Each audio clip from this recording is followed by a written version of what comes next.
Yo guys, SuperiorDavid here, and I hope you all had really fun first days of Alterac Valley. I'm just having an absolute blast with the new expansion, and I literally just wrapped up my stream. It's like 2 in the morning, but I want to record this video on just going over some of the best decks so far, because that's the question as a streamer. You get asked all the time, Yo, David, what deck should I be playing? The expansion's been out for 10 minutes. What's the best tier 1 break the meta deck? I don't know those decks yet. We're still figuring this stuff out, but I thought it'd be worth just going over the best decks so far, so that's what we're going to be doing today. And just a little FYI before we get into these decks, the meta is evolving very fast because, we just got a new expansion, so decks that are good today could be obsolete by next week or 2 weeks from now. So again, just craft any of these at your own risk. If you are strapped for dust, just wait a week or two until the meta settles a bit more. And then also, of course, I got to get this in here. If you like these types of videos, make sure to hit that like button, because not only does it tell me that you like this kind of stuff, but it is also very superior, helps out the channel. And of course, subscribe as well. It goes a very long way to just helping grow the channel, and I would really appreciate it.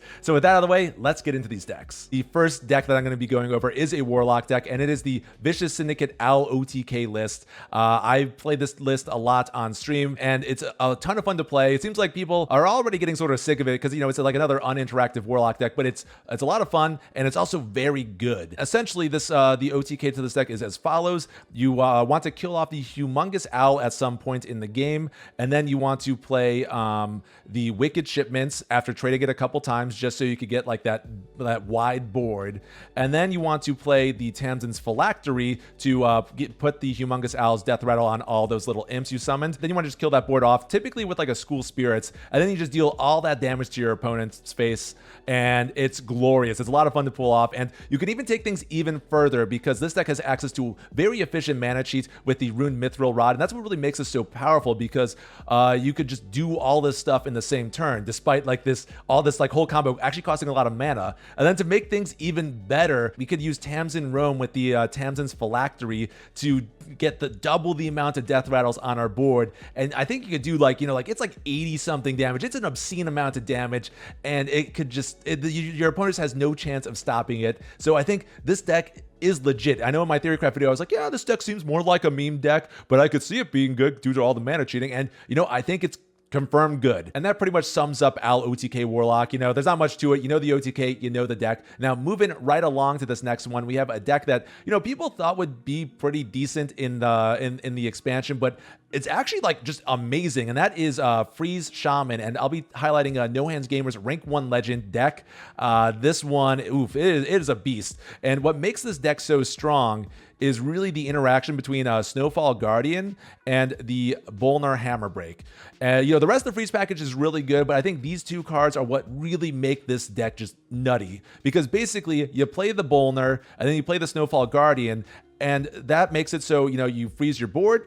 Sorry, you freeze the whole board so you can freeze your opponent's stuff, and then the Snowfall Guardian gains a bunch of stats, but then Bolnar, just due to Bolnar's interaction, he will also gain a bunch of stats, and so you just get these two huge minions freezing your opponent's board, and it's just so easy to snowball from there, especially if you get a brilliant macaw. And I feel like that's how I really won the majority of my games. You make these big old, just tall minions to freeze your opponent's board, then you go in with the Battleground Battlemaster just for the kill, and it seems very powerful, and I don't see it letting up. And overall, I feel like this list is pretty solid at the moment. I could see it changing a little bit over time, but if you want to kick some butt on ladder right now, I feel like this deck is very solid. Now, moving right along, we have another deck that I feel like has traditionally been a meme in Hearthstone, but it's definitely coming back strong as a competitive deck, and that is Burgle Rogue. And the list I'll be highlighting here is Languagehacker's list. It was performing really well for me. One of the best decks I played of the night, actually. And I really like this list in particular just because, it's got the scammy sort of Burgle package that people are running right now, mainly with the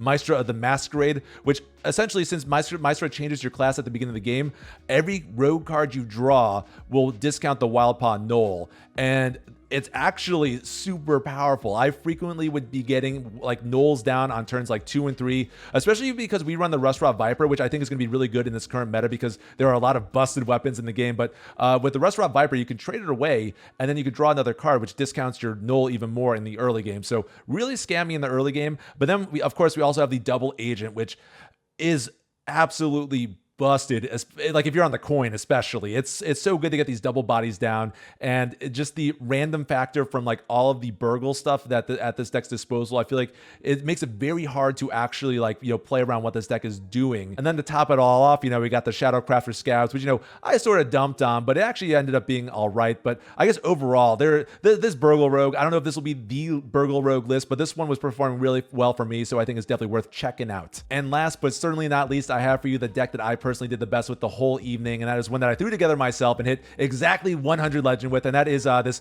Superior Token Demon Hunter over here.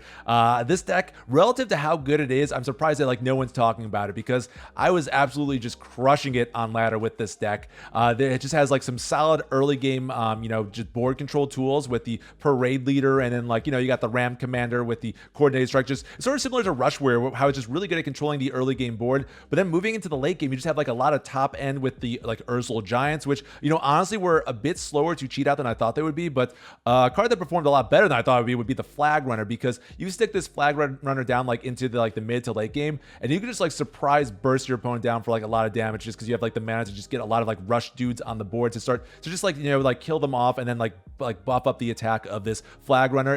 It's actually pretty good, surprisingly so. But I think the card that really makes this deck ridiculous is like clearly the Kurtrus Demon Render. The hero card is absolutely insane.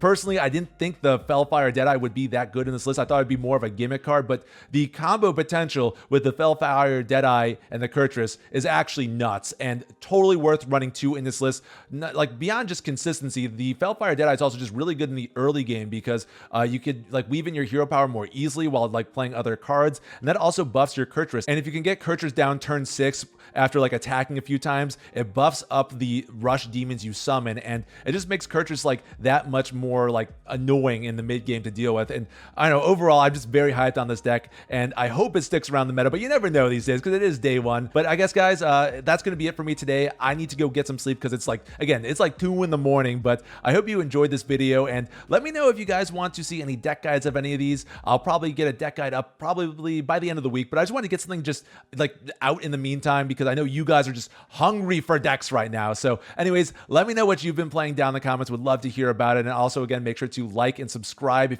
if you aren't already, because again, it really helps me out and I really appreciate it. But with that, I'm gonna go to sleep, and I'll see you on the next one, guys. Stay superior. Later.